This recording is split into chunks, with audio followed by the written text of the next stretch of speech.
Sup Shredders, my name is Logan aka Spiderhands and welcome to an SP Reviews where today I have the pleasure of checking out an album from an act named Feculent Orchiectomy titled Superluminal Antinecrodeleuzian Hyperjungian Copromesis.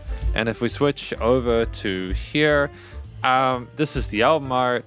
There are 15 tracks from Visions of Kill to Sewer Rat Tailjob. Now, this is going to be quite a ride as I understand it. I've listened to music from the musicians involved with this before. I look forward to checking this out today. So we're going to start with Visions of Kill. I'm going to listen through this track from start to finish. All these tracks. I'm going to do them in two halves. I'm going to be doing the first 7 or 8 in one session just because, again, I understand it's quite intense stuff and I want to make sure that I've got I want to make sure I'm onto it for both halves, but I'm going to listen through this track start to finish and hear what we think. With Visions of Kill, let's go. Some people call me a murderer. I prefer the term psycho killer. I like to fucking burn them alive and smell the burnt, crispy flesh of fucking hell. Some people call me a killer. I prefer psychotic, satanic murderer. My inner monster inside my mind is screaming. Frantic visions of occultic monstrosity spraying my fucking eyes with pus. I need to smoke for calm my nerves. Plant the spine into rain some soil. The seasons grow and seeds move. I engage with me. You can satisfy my next victim.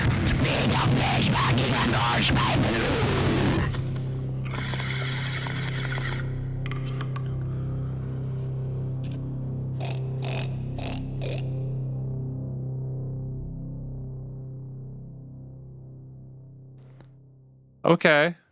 That was a fever dream, if it had a fever dream.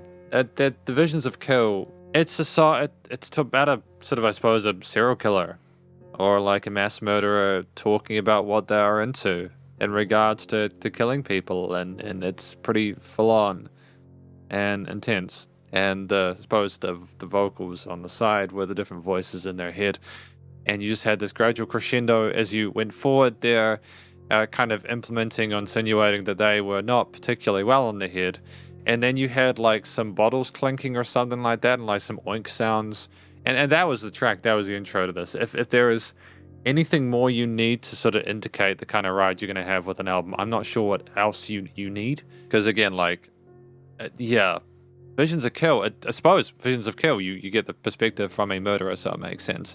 And just that one whoom, that one note building up the entire time. It's almost like a movie soundtrack, if that makes sense.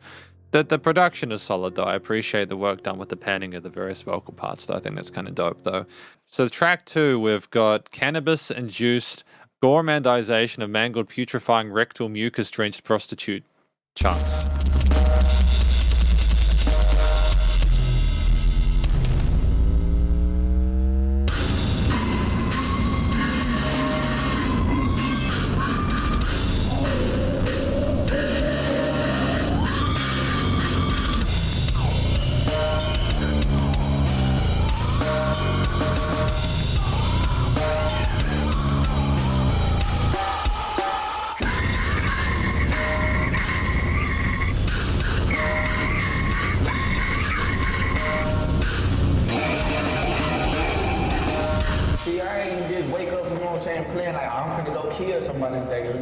Shit like that, you know what I'm saying? Just happened like that, sort of kind of, you know what I'm saying? So shit, just like a normal day, gotta go smoke my weed.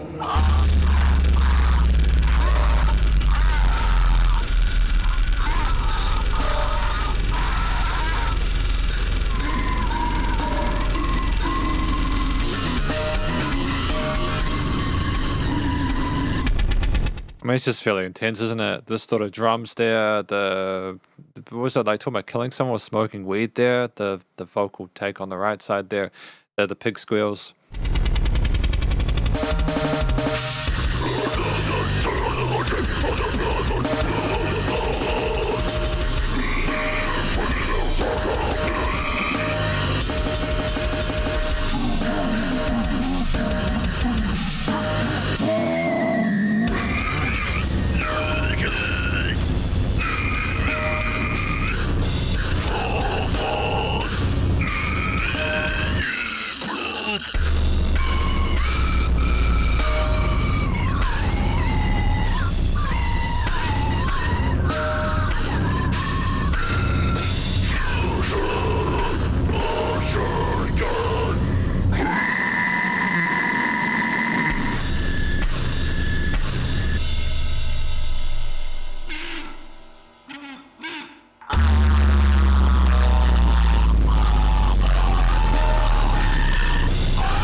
I think the question that we need to ask ourselves when we listen to a track like this is like, one, does it sound good?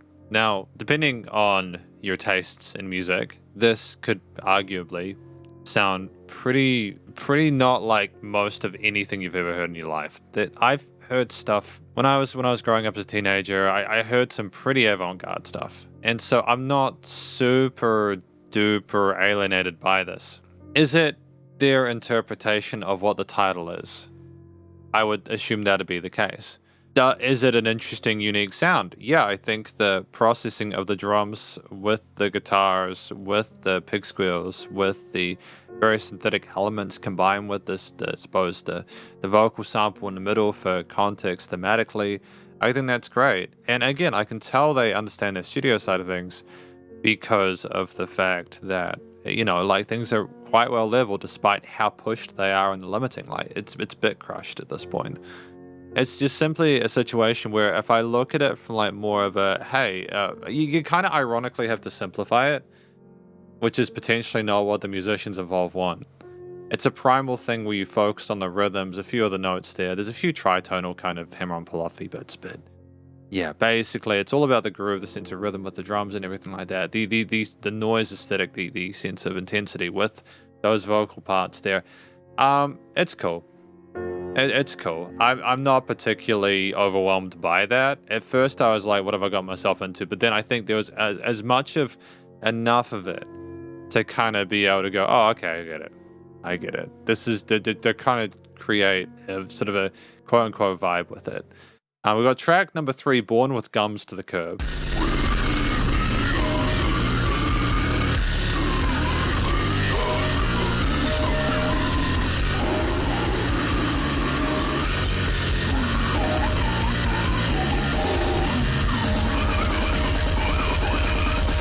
I think the drums are phenomenal.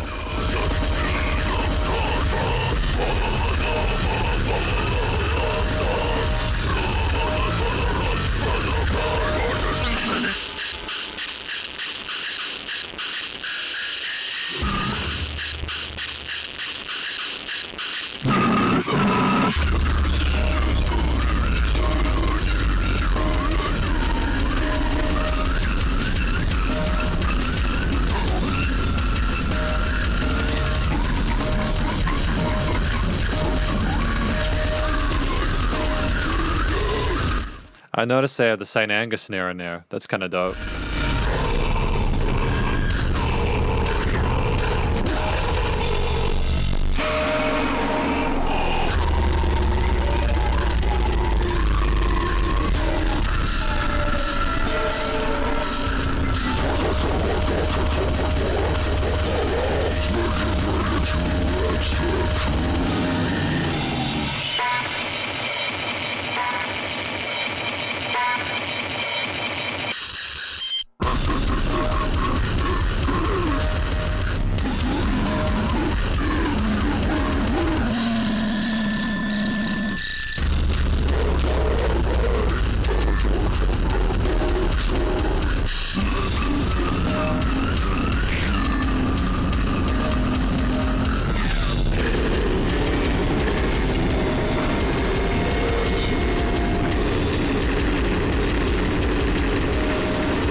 I mean, like, it was cool when you had those kind of blast beats and those double kick parts there, I think. It was kind of like I'm treating that kind of fuzzy kind of stuff as a guitar tone, right? There was also kind of an interesting, so almost organ-ish kind of sound there. It's like what they've done is they've gotten a similar setup to a lot of bands like Behemoth or something like that with the way they do their drums, guitars, and stuff like that. But they've gone and boosted it by 12 dB so that it's very, very crunchy. I didn't understand the lyrics or the vocals very well. I don't think that that was necessarily the case. These guys can clearly do their production side of things well, which might seem antithetical to anything that you may, as a listener, of you'll be wanting to know or wanting to believe about production. But like, I can hear that while there's a lot of really wacky, crazy sounds going on, they're well controlled. I'm not like alienated again by the way things have been done. I get it. It's just very extreme. I am listening to this loudly in your headphones, by the way. I think my understanding is that you got to like listen to this kind of stuff loud. It's also not a great thing to do, well, if it's too loud for one, but also like to be able to get a good feel of how well something has been produced, you want to listen to it quietly. That's where the real kind of fun stuff starts being more apparent, because when you listen to something quietly, you can really tell the imperfections within a mix. But I think that's more for like when you're doing a lot cleaner stuff anyways. Here, you can feel the differences because of the amount of sub bass. There's not particularly apparent, especially through these headphones. But yeah, if these headphones are thinking the mix sounds okay or suits the mood, then they suit the mood. These are the kind of headphones you want when you're mixing. But we got chaotic Necro-Daemon from the secret supercontinent of crucified fetuses. I mean, like, that's like shock factor, isn't it? Right? Is it shock factor, or is it like we're trying to literally write stories about those things? It's cool if we are, if we're interested in that.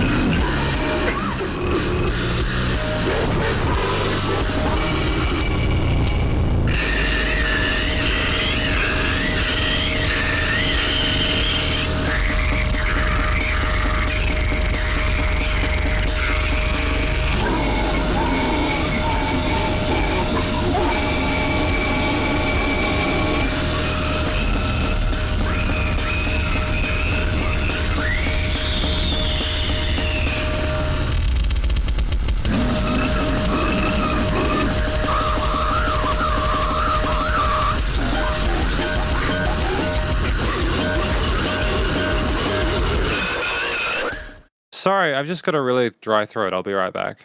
There you are, much better.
Because like synths and vocals and drums and bass, right?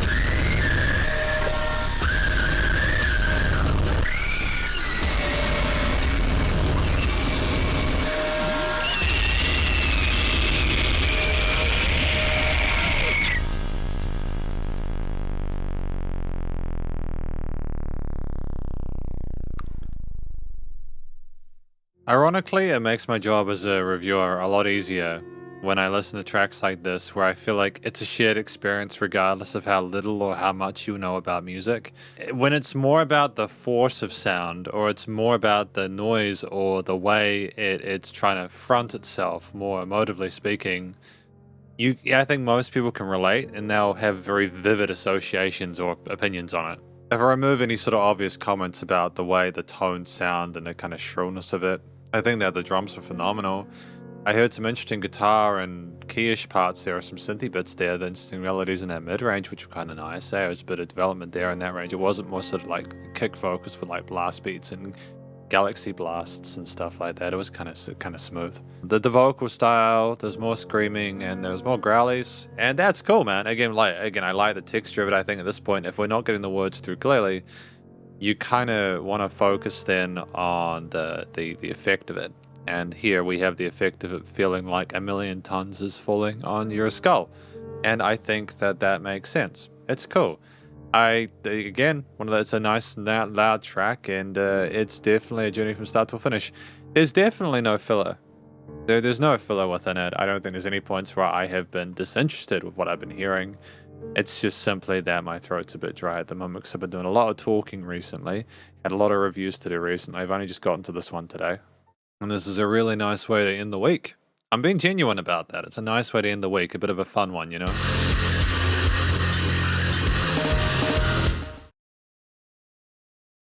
But we've got Puppy Pickaxe Brain Removal, track number 5.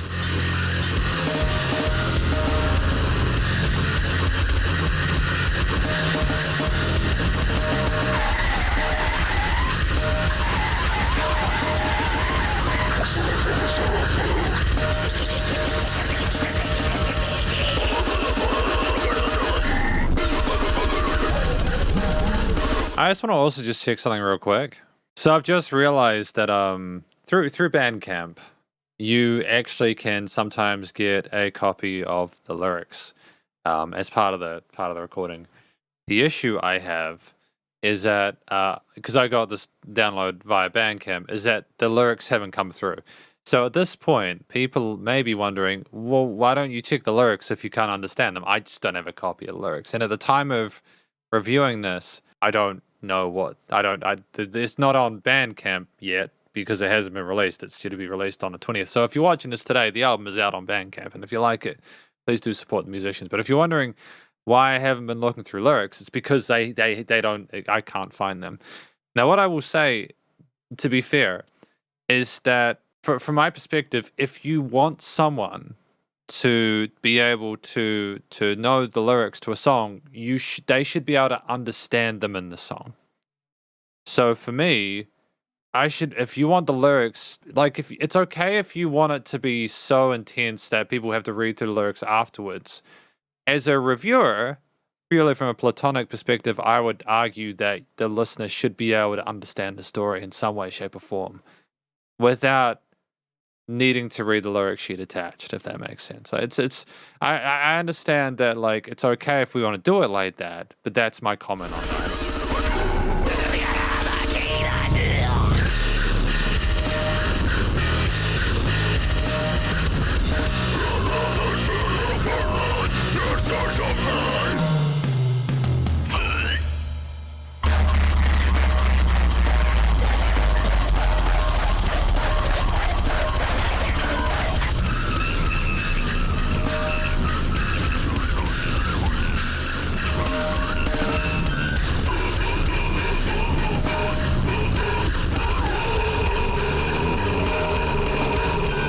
Yeah, a little bass solo there. That was kind of dope. Also, just while I remember, I think it's why I appreciate Visions of Kill. I assume Visions of Kill is like an intro of the entire album, and that's potentially the whole journey we're going on as this person with those voices in her head having a really rough trip.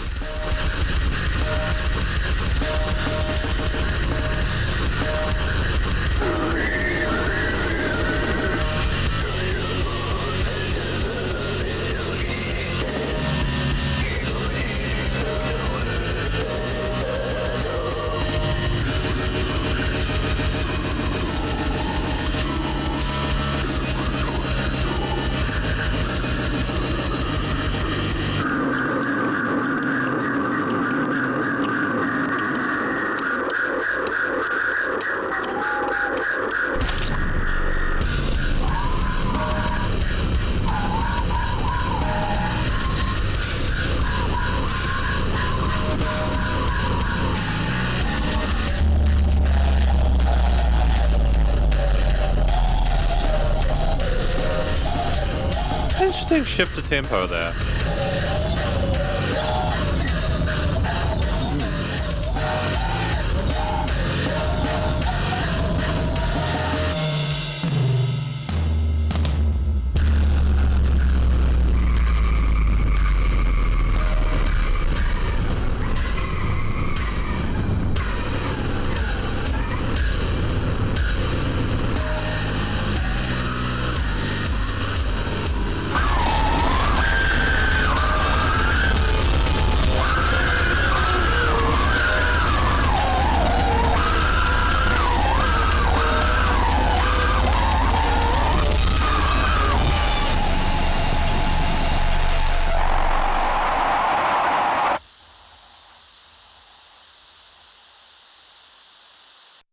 It's the white noise at the end. Fascinating. I think I heard the puppy and then the pickaxe at some point in the middle of the track. I think that's like, it's the songs in this album are meant to sort of represent what those experiences would be like, or the kind of thoughts in your head or noises in your head in order to be able to sort of extract those experiences.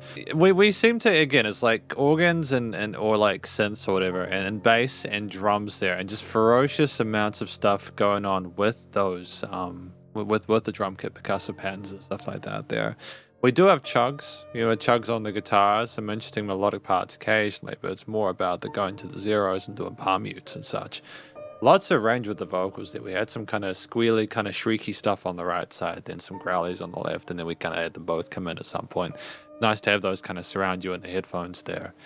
Interesting track. Again, a lot of these sound similar because of the fact that they have similar elements, and that's kind of the point of an album, is to associate a sense of general continuity amongst those textures, but at the same time maybe developing it further or something. But I do nonetheless appreciate, like, when they do cool stuff, like they take something I think they've recorded, or like maybe they recorded it at normal tempo, but then they kind of stretch it which lowers the tempo overall of the part in a way which kind of sounds a little bit sort of synthetic, but very kind of unique. It makes it sound heavy because you're stuttering those notes a little bit. I also appreciate, we've got Booger Collector, track number 6.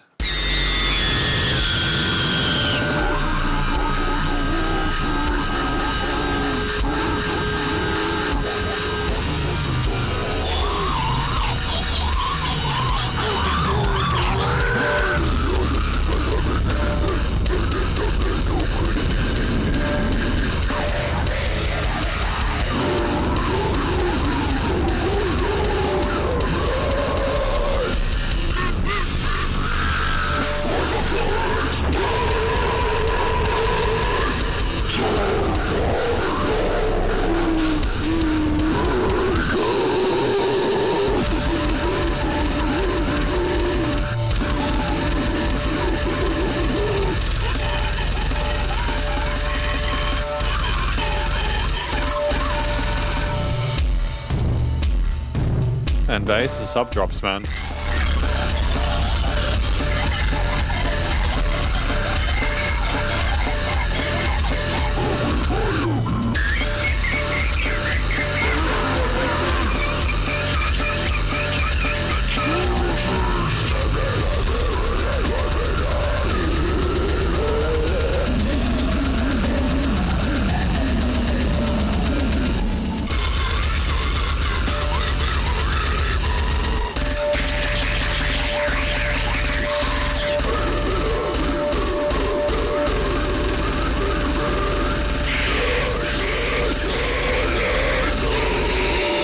I mean, like, my favorite thing about this album is the drum patterns, if I'm honest. Like, I can get past the kind of edgy stuff, and like, I appreciate that from an artistic perspective. I can appreciate the way the guitars and vocals have been done and produced. It's just the different rhythms on the kit. It's really dope.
Guitar.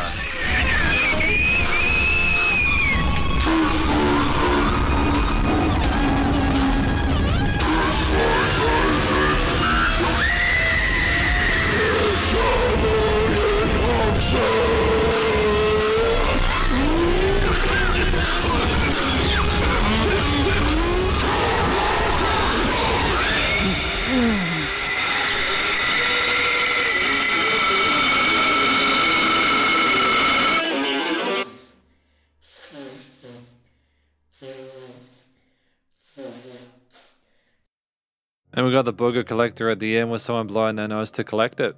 Dope. That's the context I needed. I understand how it connects to Booger Collector now, because like very little else kind of connects to the lyrics. To be fair, mine. I can't understand a lot of the lyric parts, but it's common in a lot of metal genres. To be honest, the growlies and the screamies are more difficult to understand. The patterns on the drums are absolutely phenomenal here. Again, I like the bit of foley with the blowing the nose. Again, that made sense for the subject matter of the title. The drums were just so quick, man. And the guitar, little riffs at the end there, bit of chaos there. The moment we just heard the breathing there and then back into the intensity, a bit of dynamic range there. It's dope. It's really cool. We're going to do 2 more tracks today, but before I take a break, and I'll come back later today because I want to get this album done today so that I can just edit tomorrow. And so it's a nice, easy morning. We got Panzerschreck Colonoscopy Abortion. And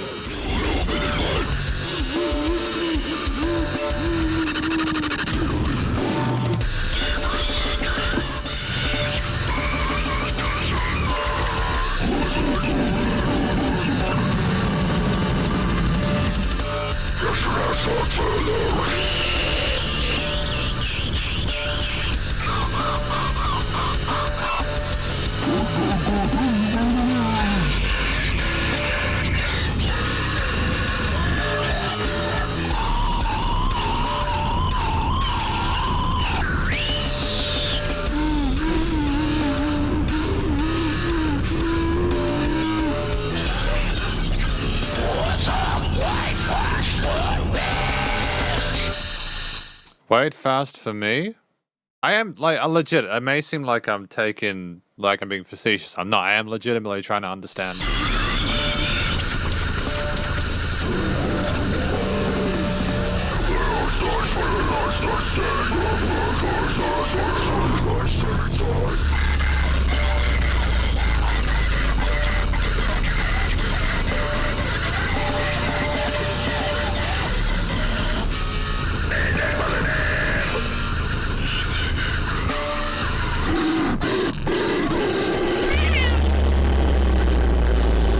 Was it a cat? Or baby?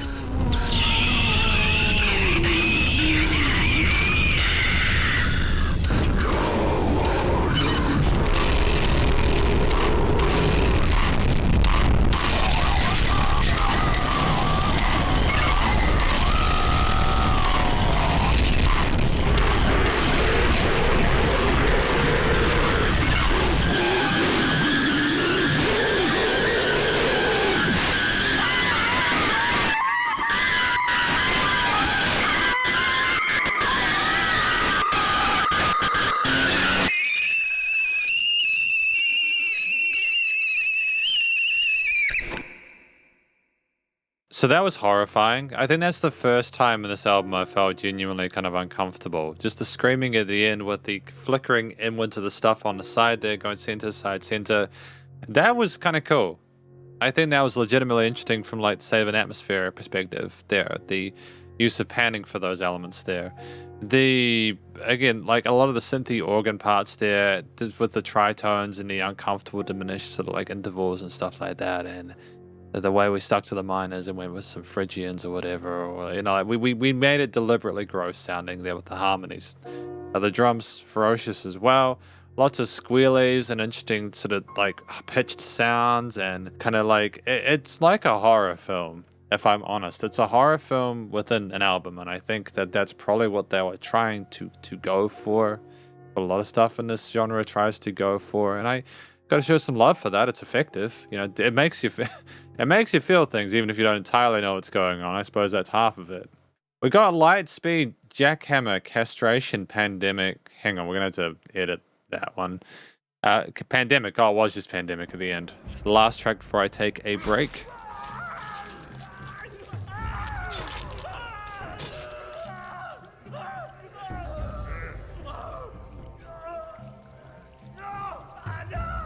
The Foley is effective.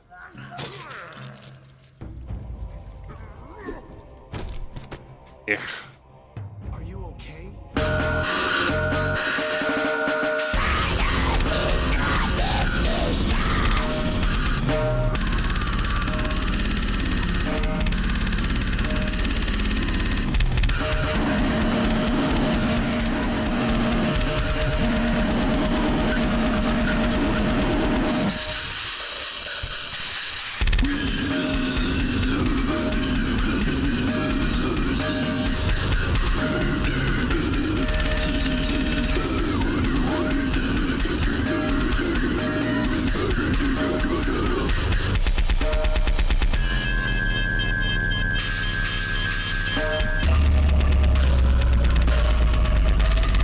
I mean, they know how to get those sub drops going for sure.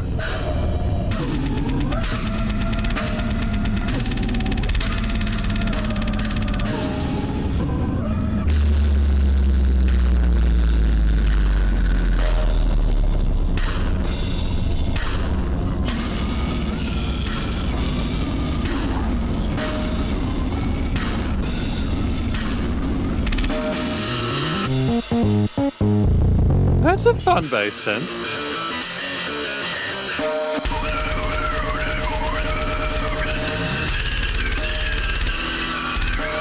Cool, man.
Kind of wondering where the dogs have to do it. You know the dog sounds, the Foley you can hear there?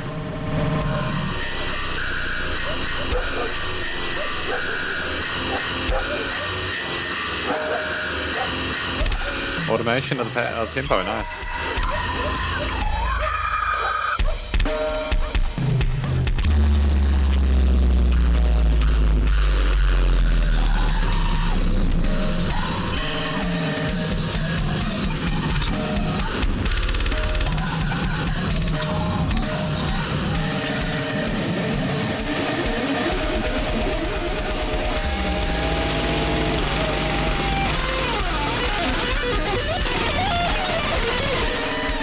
And there's Jackhammer, I suppose.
Okay, so just before I go on my little break, my little 20-minute coffee break, I think that this had a great guitar solo in it. That part at the end with the shred with the jackhammer with the drums was really dope. Like, genuinely, that's clear indication to me that a lot of the fuzzy, synthy, clashy, kind of like glitchy sounds have been deliberate, and they can clearly produce and record stuff. It's really cool that we have that. They actually got great proficiency in the phrasing, even though it was really chaotic. It worked. Like, it sounded like it made sense within the context of the track there. The vocal style continued. We had dogs. I'm not sure where the dogs came in with the jackhammer. The jackhammer Foley made sense with the title, so that was cool.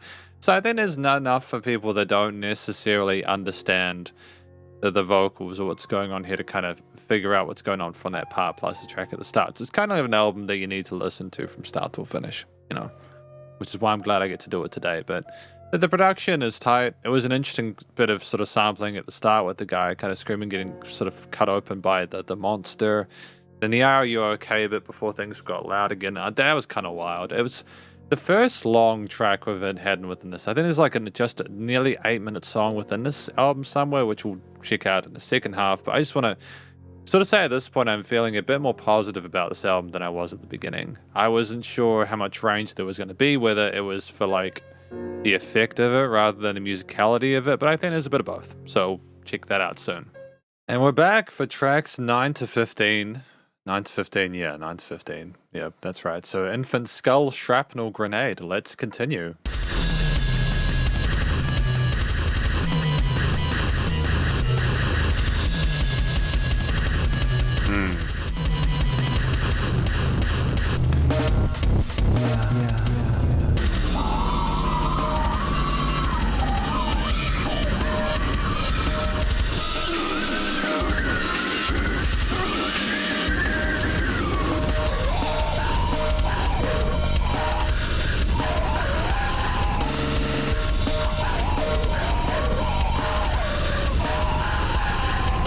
Is there some sort of breakbeat elements in this with the way that the drums are done? I can hear that kind of stuff. They're kind of like glitchy stuff.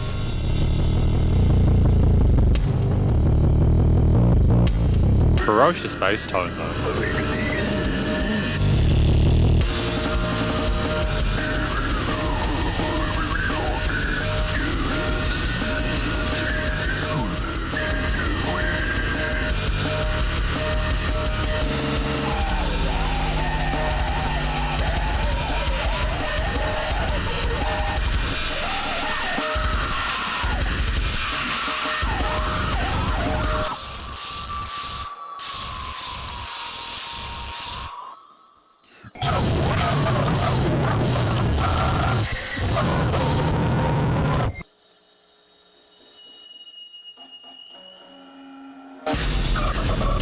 It's just nice having that break though, right? That moment where things come down a little bit, you're anticipating what's going to happen next, but you can never predict it.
Yeah, I had a coffee and I came back and we've been listening to Infant Skull Shrapnel Grenade. It is fascinating how they managed to make these tracks sound musical. And I mean that not in a kind of, again, a facetious way. It's more that, like, it kind of reminds me to a lesser extent to, like, the dubstep stuff in the early 2010s, where for a lot of people, a lot of the synth and laser sounds and everything, it just didn't sound particularly musical, but there's like a texture and a tone to it if you can connect the dots, where things start to make sense. And I appreciate what we're trying to do here with this. I think that, again, it's the drum grooves that make it really special. That interesting bass solo that we had like around the mid-range or just before it, the midpoint, that was kind of dope. There's weird points of clarity within this album where they allow something to come through in a form where it's not as kind of distorted or mystified or anything like that. I think that we have ourselves another track here, nice and short at 3 minutes, where it sort of explores, I suppose, the Infant Skull Shrapnel Grenade. And given what we've had so far, I don't know how they could have necessarily improved on it or done it differently. It's very experimental, you know. I think it's more of an aesthetic, a painting kind of exercise. But, you know, gotta love that sense of individuality about it. We've got Supermax, Prison Break, Pet Cemetery, Necro-Holocaust, Orgy.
The way it cuts at the mix, man.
Again with that bass synth, dude. And there's like an interesting delay or a reverb on some of those drum hits, like boom, there where you can hear the acoustic kit having a bit of room sound to it.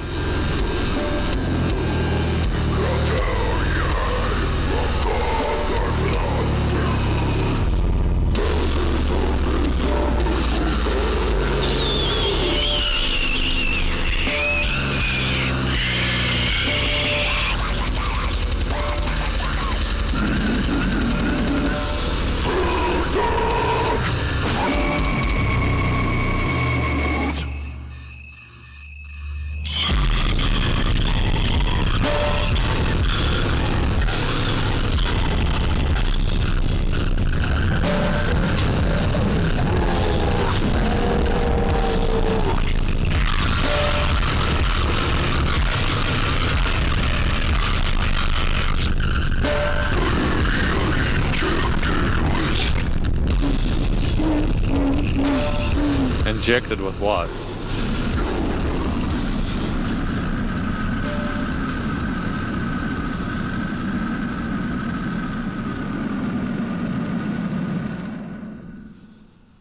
Really fascinating with the hiss at the end, with the growl and the screech of things there. You can tell how hard they pushed the limiter in that track because of how it's hissing at the end.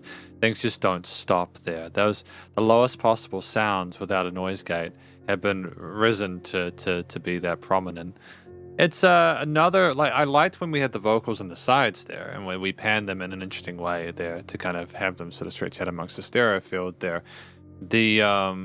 The use of, again, the tritones, the minor scale key signatures and stuff like that with just incredibly quick sort of like drum grooves and stuff. Lots of 30 seconds, 64s and stuff like that. Slowing down occasionally to kind of thud and stagger along. It's a situation where I think like we can instrumentally perform incredibly well. And again, I like with the bass synth as well. That there was like a little bit more sort of like a bass section amongst some of those tom parts as well, which is kind of dope there. Instrumentally, there's like a lot of cool stuff going on. It's just not particularly friendly to the listener. And I don't think it needs to be in order to be done well. It's just that it's very affronting. I could only imagine there'd be a niche audience for this in the sense that a lot of the harsh textures I think might sort of put a lot of people off, but at the same time, again, that isn't a bad thing. You know, like there's noise rock and this is, I don't know what, like, what genre is this? Apparently this is a psychedelic, proto-philosophical, sadomasotheistic, nanotonal cyborg grind from the Banda Islands of Indonesia. So there's quite a bit going on here. I think there's just a kind of a mishmash of different genres and influences. They're trying to find their own sound. I think it is working. We've got 4 billion USD Superbank Skimasskacre.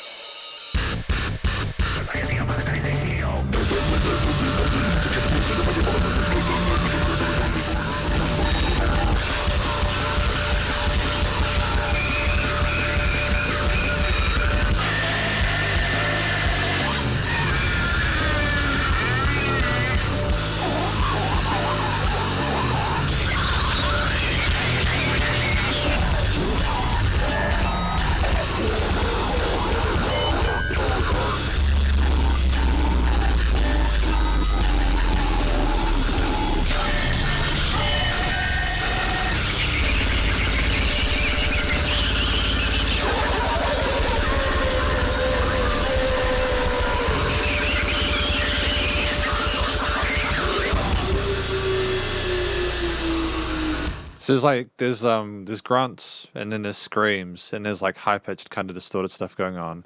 And there's these kind of more mid-range, almost melodic parts there vocally, and because of the intensity of everything, there are more textures apart from storytelling devices.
Is there like a jazzy groove with some of those earlier drum parts as well?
Wasn't expecting another solo section, but it works.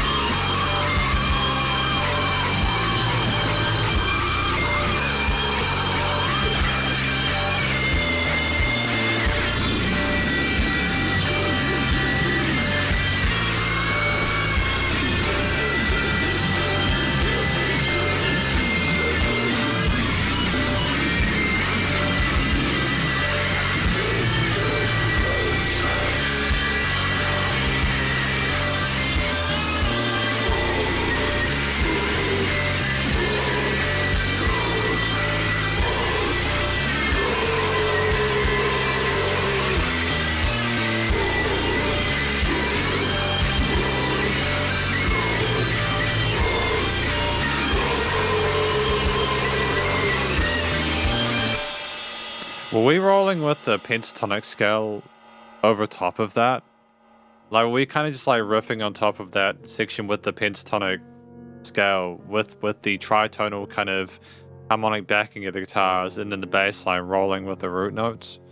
What the drums just did, what the drums do. Because I think that's honestly one of the more sort of musical. Actually, no, that's not quite great. All of this is music. But I could kind of get behind some of the concepts we had in the later part of this track. It had a groove to it. It had something I could kind of like tap onto and go, okay, I understand how this is progressing. I understand how we have like kind of all the boxes ticked here.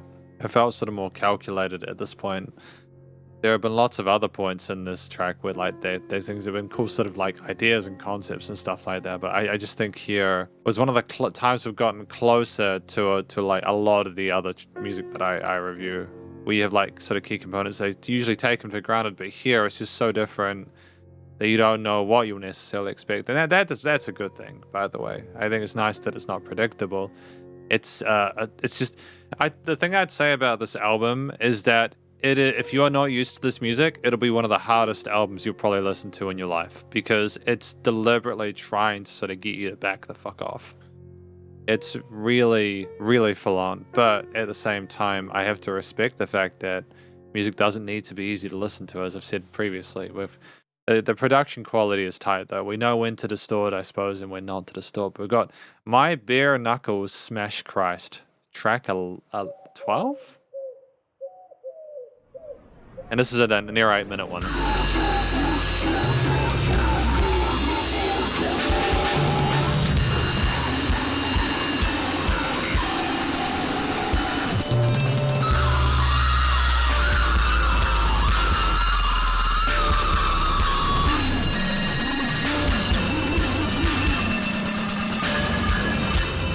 human race requires judgment.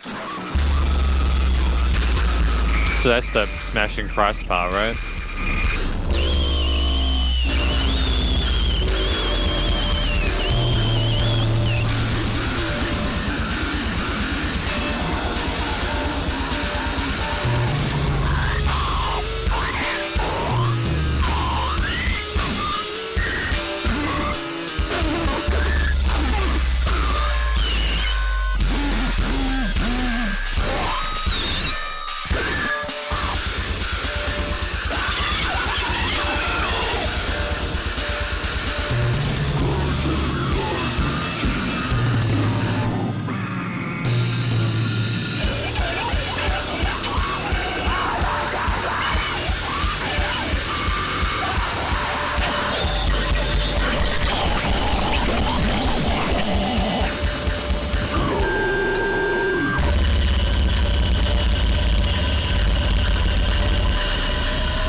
Solid, man.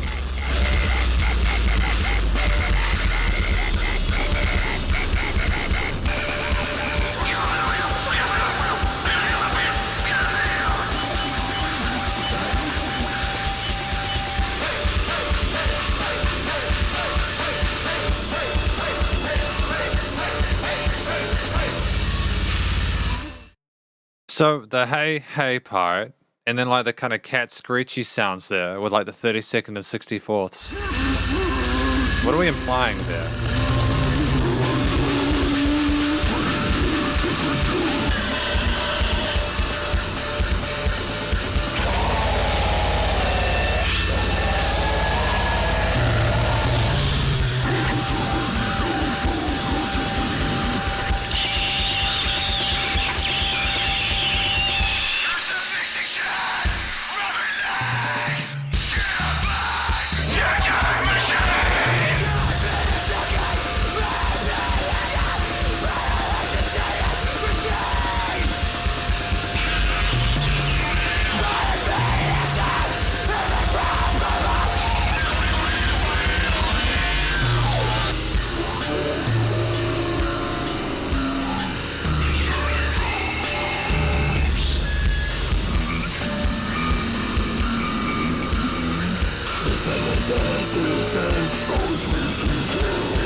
So like when I listen to a track like this and I think, okay, I get when it's 2 to 3 minutes, right? Because you've got the aesthetic of like, again, the intensity of the vocals, the guitar, bass, and drums. You know, you occasionally have organs or synth sounds, or you have bits of foley to kind of break it up. I get it in a short form factor.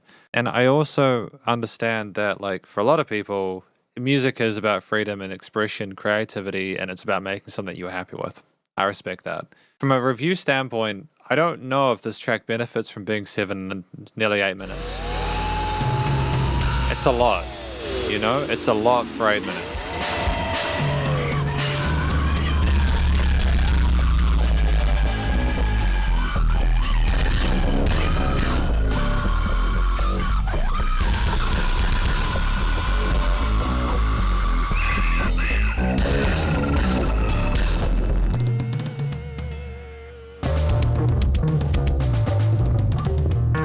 I mean, double bass was kind of fun, I suppose, you know. I'm not sure why we had it.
I mean, like, there's parts of me which are trying to go, okay, is like the repeated sub-bass resonance there meant to be like the punches or the bare knuckles smashing Christ? How much of it is related to the title? Like, is it purely based on the lyrics that you get the story here, or...?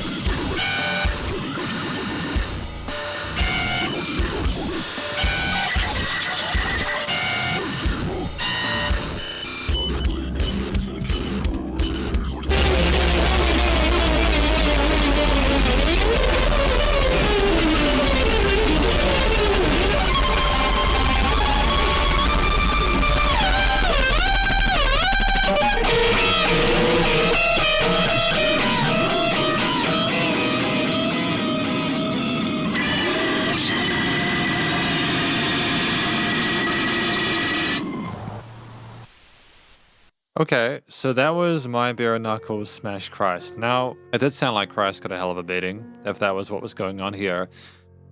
I'm really not sure what to say about this. There were so many different things in it, like the guitar solo at the end, or the double bass part we had around the 4 to 5 minute mark that individually were great. There are a lot of really slick individual components, and there was stuff that comments like, for instance, on the drums or the vocals that I could repeat from earlier parts, such as I think the vocal technique for the growls and the screams and the fry and stuff is really well handled. I think that it was interesting to have that sample about humankind needs judgment placed upon it, or something that we had earlier in the piece there for a bit of context related to the title. There are parts in here where we have gaps and we try to include things that give hints as to what it's about, but it's also still 8 minutes. It's 7 minutes 53 of this. I think personally for me, if there had been a clear movement related to the title, and or if, the vocals had been clearer, it would have been a good experience for me. I think the music like this, you can probably max it out at about 5 minutes, like the Supermax, prison break pit simulator, the 4 billion USD Superbank Skimasskacre, I think that was it actually. But for me, there's another 7 minute track here as well, the Boar Butcher's Basement of Brutality. I don't know if I'm looking forward to that, because if it's like this, it's 7 minutes of similar components arranged in a random set of different ways. There would need to be something there, or more of a sequence for me personally to feel it makes more musical sense. It's not that it's created wrong, but I'm looking at it from the perspective of a song, and outside the experience and the perceived intensity of it and how that's a thing we've already established earlier in the album, I'm not necessarily sure if we're therefore developing throughout the album. We've got Suicidal Thoughts of a Withering Psychopathic Gorebrain.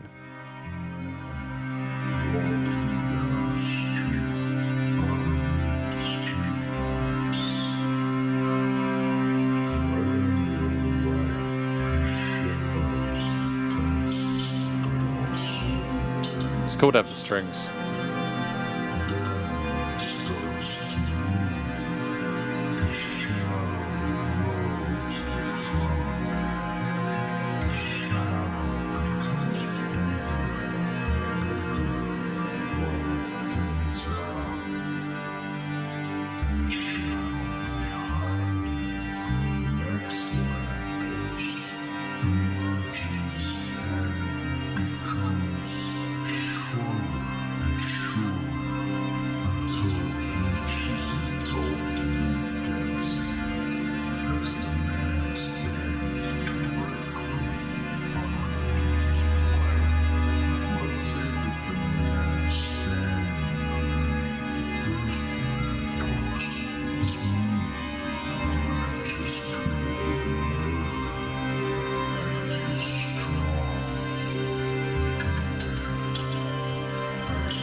Okay, so I assume that we've gone through all the thoughts we have up until now, from Cannabis-Induced Gourmandization to My Bare Knuckles Smash Christ. Suicidal Thoughts, Withering Psychopathic Gorebrain. It's a track where we have the strings there, they kind of surround you in the headphones, almost like they're the thoughts flooding through your brain. You've got things in slow motion, you've got, again, the person's mental state deteriorating as they consider they're walking outside underneath street lamps and they're figuring out whether or not they're going to sort of take their own lives, I suppose. It's very different to what we had previously. It's probably one of the most palatable tracks on this entire album, simply because of a lack of the intense sort of like features we had previously. I liked it. I didn't like the fact that the person was feeling like they needed to do that, but I liked the track. I thought it made musical sense to me. It was like more of an interlude than anything else. I think that, again, 2 minutes 40 for a track like this is long enough that you still got that creepy sort of element to it with the way the vocals have been modulated and effects, and there's still a sense of overall kind of sadness and kind of uneasiness with the different sort of like string harmonies and such, and how they flew between uncomfortable minor triads and stuff like that. I thought it was well considered. The number 14 though, the Boar Butcher's Basement of Brutality.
I want to give a shout out as well to the drummer, because in the previous track I heard them drop their drumsticks, which lets me know that this is someone they're actually playing the drums. The person playing the drums in this band can really throw down, so kudos.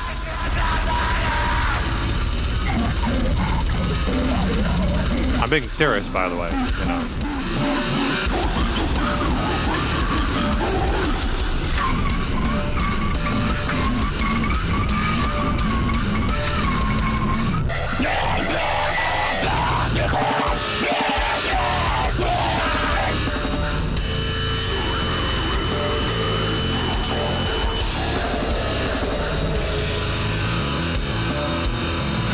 Great arpeggio work on the bass.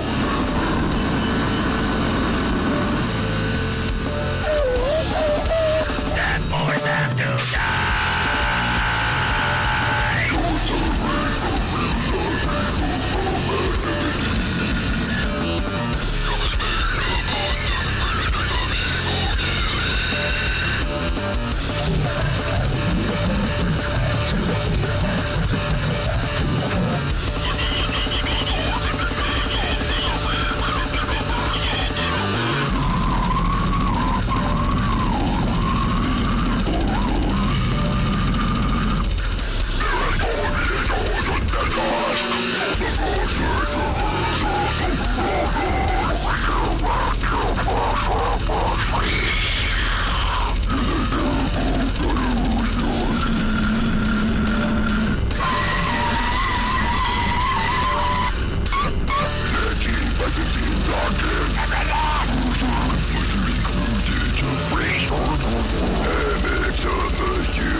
those parts where like it randomly goes down in tempo, it gets a lot slower, and things just kind of screech and grind to a halt and just they fester.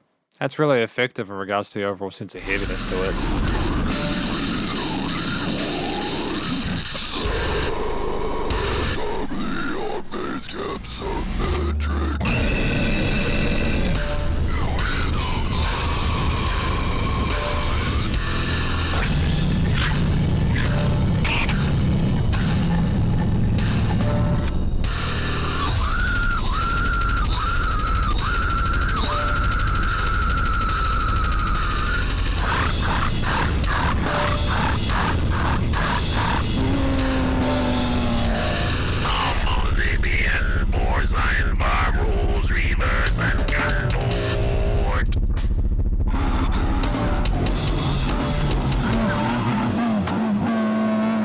I like the bit crushed vocals. I think it's a nice new texture that I don't think we've had up until this point. It's fun to introduce a new element.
So I'm trying to connect that to how it relates to Suicidal Thoughts of Withering Psychopathic Gorebrain. I assume maybe that's the end game. Maybe the guy ended up in the Boar Butcher's Bracement of Brutality. Nice use of alliteration there. This was another situation where, again, we had lots of really interesting stuff going on with the chuggy guitars, as well as some occasional melodic bits there. The drums were frenetic and sort of very incredibly tight as always. We almost had some sort of interesting chanting going on, not just with the bit crushed vocal parts, but also like there's like this kind of kind of noise there in the middle, and then everything just came in down like that peak, that accent, and doosh, and then the whole entire sub drop, everything comes at you. Lots of messing around with the perceived like the tempo of it, where fairly freeform would go a certain speed and then kind of dun dun dun dun, which is kind of dope. It's a nice way to sort of like change the overall vibe and interpretation of it. Like there's a lot of positives instrumentally. Vocally, I still didn't get through a lot of the words that clearly. I think there was one part where it was talking about alive, as in like with leaving alive or getting out of it alive, I suppose. But yeah, it is an enigma to me. It is a mystery. Again, I think that you can appreciate what they're trying to do with this album without needing to know what the story is about. I don't know how you could possibly improve the experience, even if you did know the lyrics. Whether that would I suppose, unless you were desperate for context about why things that were the way they were done. But I get the impression that the vocals would be pretty as extreme as as the music behind it. So I can't imagine there'd be too much of a disconnection or a juxtaposition there. I suppose there's lots of positives with this, but it's also very intense, again, especially over 7 minutes. That's quite a lot. That's quite a lot going on in the space of 7 minutes. I don't know if I'd recommend this track in particular, or like the My Bare Knuckles Smash Christ, to anyone unless they were already quite familiar with the genre of the type of music we're making here, or unless they were wanting a hell of a transition to like a genre they hadn't heard before, you know, something to really kind of get them out of left center. But Rat Tailjob, track number 15.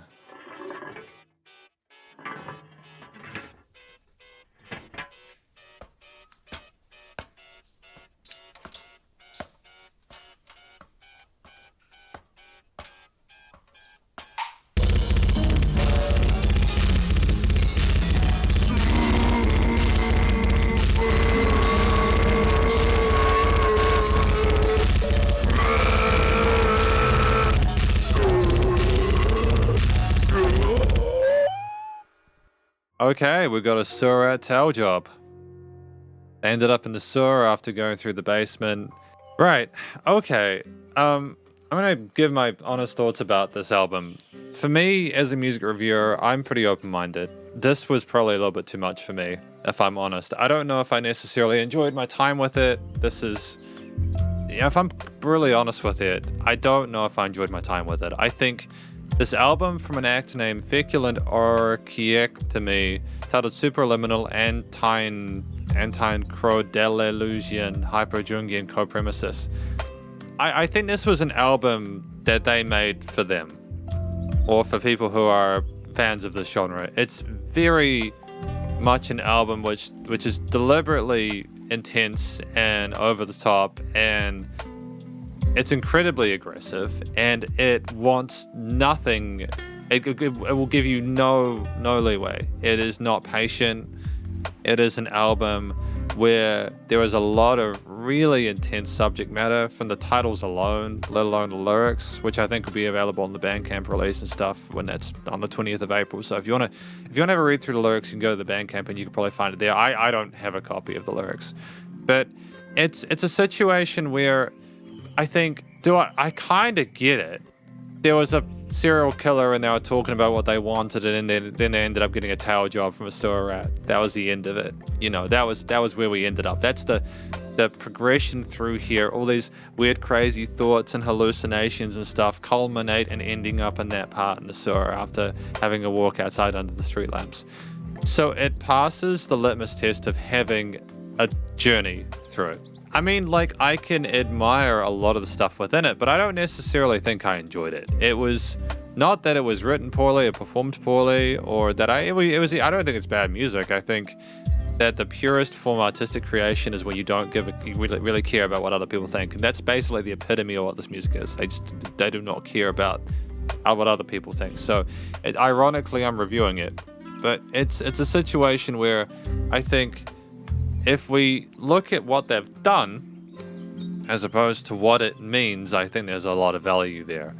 The vocal technique that we had across the board was phenomenal. There was a lot of personality to it. We had talking bits, sample bits with like people being dissected and cut there, little bits of like sneezing and puppies with pickaxes, and you know, like lots of talking and vocals and the thoughts ruminating around the head and stuff like that, and the kind of suicidal thoughts that we had in the track number 13, kind of being kind of misty and all kind of sinking around the headphones and stuff like that, and then like the sigh of relief at the end of Rat Tailjob. There's a lot, man. There's a lot of different vocal styles. There's the Foleys, there's the spoken bits, there is grunted parts, there's screams, and there's growls. And there were no parts where I thought, hey, that was done poorly, or that was weird, or that was like beyond what was already presented and to be expected. I thought that it was typically handled quite well, and I thought that it sounded to the level I expect within the genre and with the kind of vibe and atmosphere we're attempting to provide there. with a lot of them because of the samples alone, such as the Puppy Pickaxe and Booger Collector and the 4 billion USD talking about the CEO and stuff and the Suicidals. I could relate bits of what we heard within the tracks to the title, so I could establish a connection there, even if I couldn't understand what was spoken with the growled lyrics. Again, just to emphasize, I don't think that the growled and shrieked parts were done badly or the big crush parts or whatever. There are a lot of different vocal effects. It's just that it's deliberately, I think, obfuscated to a certain degree. That's fine. The tracks typically fall between 30 seconds, where it's more like an intermission or like an outro thing with the Rat Tailjob. Visions of Kill, a minute, something or other, kind of getting you into the zone and helping you to understand about what's going on. 3 to 7 minute pieces like My Bare Knuckles, Smash Christ, and A Boar Butcher's Basement of Brutality. I don't think that these tracks worked on a longer form factor in a way where it made musical sense to me. I think there are lots of individual really cool things on the various instruments. For example, the drums. The drums were an absolute wonder. They were wonderful. Like, there were so many interesting quarter-eighths, triplets, and 16th-note grooves there. There were some synthetic drums. There were some acoustic drums. There was some chopping and cutting of those. There was just a wild array of different compressed beat to shit kind of, like, the drum kit needed a cigarette afterwards. It was incredible. They did a fantastic job of getting the rhythms and grooves down in a way that was very compelling and satisfying throughout. There was also free tempo, so like there was like the parts where we just slowed down or sped up. There was not set. It was very organic. The drums are probably my favorite part of the album. The guitars, I mean, there were some interesting sort of pentatonic solos at some points, some wonderful harmonic and melodic minor solos occasionally. Not all the time. Sometimes they're a bit sharp for my taste, so that's more like of a production thing, as they deliberately sort of like boosted the volumes across the board there, you know, to make it more brutal. I think typically the chucked power chords or the string skip sections there or the solo parts that we had throughout the track and various different components were handled. The guitar wasn't as prominent as I thought it would be, but that also could be that I misinterpreted some guitar parts as like the organ or the synth parts or something like that. It could have just been so modulated that it turned into something else entirely, and that's kind of dope. I think that the guitars were tight though. The bass guitar, they had some interesting sort of like, there were some double bass parts with a bit of root note movement and walking there. There were also some electric bass parts there where we moved along the scale shapes and the fretboard. There was also some bass synths there where they were a bit more sort of like boisterous and repugnant, such as in tracks 8 and 9, I think, where they were a bit more sort of like, but there was bass the entire time with some sub drops there for a bit of extra heaviness, and I think that was effective. They didn't have as much weight because of the lack of dynamic range within the track, but then there was dynamic range because things were just quiet there. We had like samples or something and they were kind of subtle. So ultimately, I think that the bass was well handled, the guitars were as well. Any other sort of fallish bits or synths or components there were either sub layers or they were there to sort of enhance the experience of the chord progressions and melodies within the tracks there. There were lots of pauses there with just little bits of stick foley or something like that. We added again like the sound of like you could hear the sneezing and stuff like that in Booger Collector and stuff like that. There were bits where we recorded sounds to kind of match the scene, or there was one where like again a guy was being like chopped into with a pickaxe by like a monster and stuff like that. We made these tracks interesting to listen to. It's just not necessarily the fact that they were pleasurable. For me, there was so much going on most of the time that it was just very overwhelming for me. And I think that's going to be the experience for a lot of people, like from a performance and composition perspective. It's like, did we need this much all the time? And if basically, I think there's a counter argument to be made that a lot of music is very kind of like, it's been done, right? So we need to go for stuff that's more intense in order to kind of branch out and push. And that's fine too. Like if the future of this kind of music is that we're going to continue to find more and more and more heavy, brutal, intense ways to put it forward, then that's cool. I just think at some point we're going to get diminishing returns because it's all just going to go into one big kind of lump of noise where like our chimpanzee brains are going to eventually just cut off to it. I found myself at some points, if I'm honest, just thinking about other things. And that's horrific because my job is to review music. But I also can't control my urges in the sense that I also have to pay attention to what I naturally want to do when I listen to a song, because that's part of having an honest review. It's not to say nice things all the time. And some of the tracks there was so much that it almost became, again, diminishing returns. There were points where I was just thinking about other things because the noise was just so constant, regardless of the variety of different drum grooves, guitarists, bass lines, etc., different vocals, etc. Because there was a lot of love put into it. But it's just, if I'm honest, there were some parts where I kind of zoned out a little bit and just was like thinking about other things. And then I'd snap back to it because I'm like, oh shit, have I missed anything? But then it was like a continuation of a similar thing that we had before.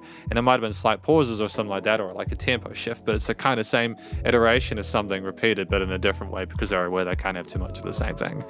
The themes were ferocious and feral and raw and primal. There were just so many different things occurring there, typically diminished or, like Phrygian modes. And there were flat seconds and gross sounds. And very, very occasionally there were parts where you could pick out a sort of a soluble chord progression or something like that. But like the most of the time, it was meant to be like kind of repugnant sounding. And I think that's what they were going for. They were suited a lot of the stuff they were talking about. So in that effect, I think it was successful. The studio recording, mixing, and mastering was wonderful, and I say that as someone who's aware of just how pushed it was on the limiting and stuff. It was pumping, but they did that on purpose. There were resonant frequencies, but they did that on purpose. It was an aesthetic thing. They were trying to do it this way, and I get why they were doing it. It's fine. There's nothing here that I felt alienated by. I've listened to music like this before, so it's okay. It's just very extreme. The vocals were clearish in the mix there when they wanted them to be. When they didn't, they weren't. The guitars, bass, drums, Foley's and stuff like that were present in the mix. And there was a lot of care put into moving them around the stereo field as well. Things were nice and wide in the stereo field there. There was dynamic range, even though when things got heavy, that it was just pumping. It was loud. This is a loud album. I usually turn these down so that I can like have them as part of a review and talk over them and stuff. But I think the side chaining I have for my vocals and DaVinci is not going to be necessarily enough to be able to be heard over it. But look, this is my review of this album from an act named Feculent Orchiectomy, titled Superluminal Antinecrodeleuzian Hyperjungian Copromesis. And hopefully, hopefully you enjoyed it. If you did, please go show us some love over the various social medias and our Bandcamp page, and stay cool and stay safe. And please remember to support your local musicians and artists at this point in time, as you get the hell more than ever with all the crazy stuff going on in the world. And I'll catch you in the next review. Spider Hands out.